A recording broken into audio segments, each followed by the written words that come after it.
Hi, this is Analogue. I'm here at the HiFi Club in Leeds with Verb T and The Last Skeptik. I'm going to do a short interview before they play a set for Oxjam with Leeds crew Northern Hostility. So yeah, this is The Last Skeptik.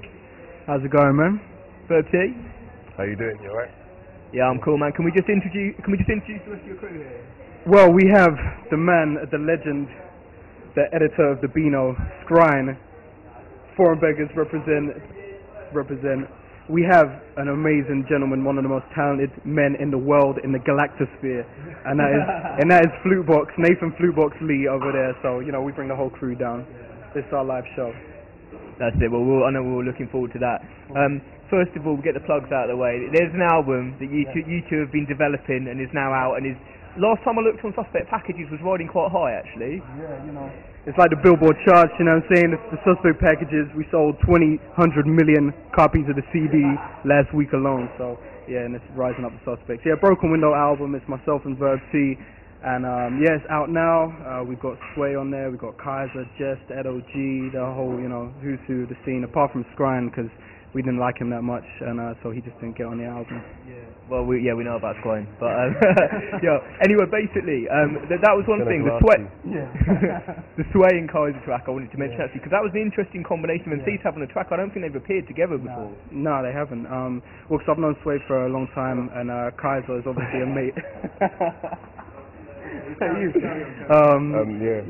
Kaiser's a mate of Verb's, and I wanted to, you know, we both wanted to bring guests that we knew to the album, and Sway has always said to me that when I do an album, he'd come and jump on it and do a guest spot, and so to me I wanted an exciting collaboration, and to me as a fan first and foremost, to hear Verb T, you know, one of my favourite MCs with Sway, another one, and then Kaiser on top of that, was, you know, it was a dream lineup for me to happen. So, you know, that's why I brought them all together on a beat. It's just ridiculous, and you know, marching band style beat. I thought that was a good move. Anyway, the lead single, Satisfied, if I can just turn to Verbs for a second. Yeah. That's tackling a pretty hardcore subject. That's about drug addiction. Yeah, I mean it's a hardcore subject, but I didn't really try and approach it in a hardcore way. It's just trying to explain the facts. So, you know, mainly I just wanted to flow the track to the beat, and that's the kind of imagery I got with Crack House, because that's what Skeptic music it's always. It makes you think of crack. You look at him, yeah. The Crack House. That's his sound, or Skag House. Yeah. Crack goes well with homemade Cornish pasties. Okay, I don't know if the mic caught that, but the Flutebox is just saying crack and homemade Cornish pasties is a good combination.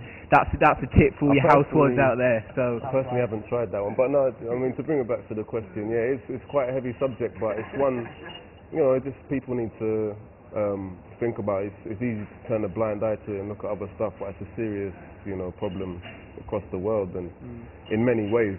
So, you know, I didn't go in deep with it, but you know, it's just something people need to go into.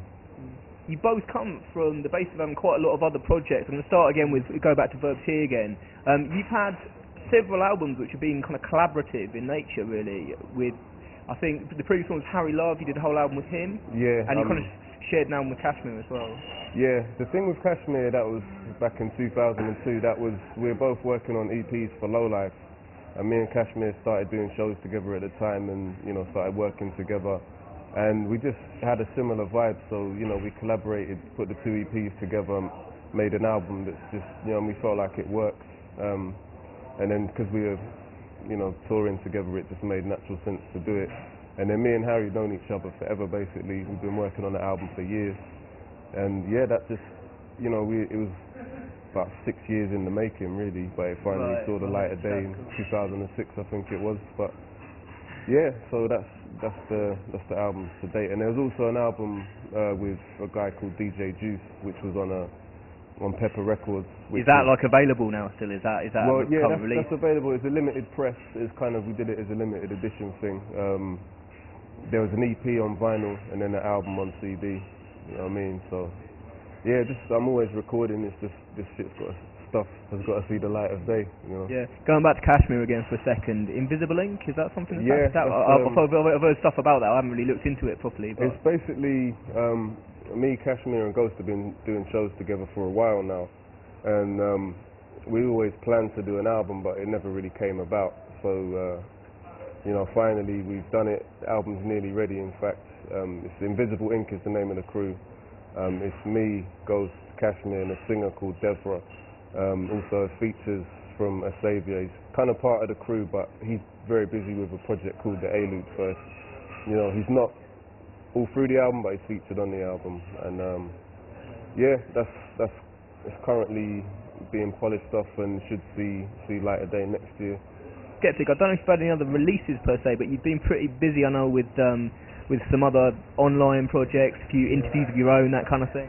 Yeah, I mean, always releasing music everywhere I can, really.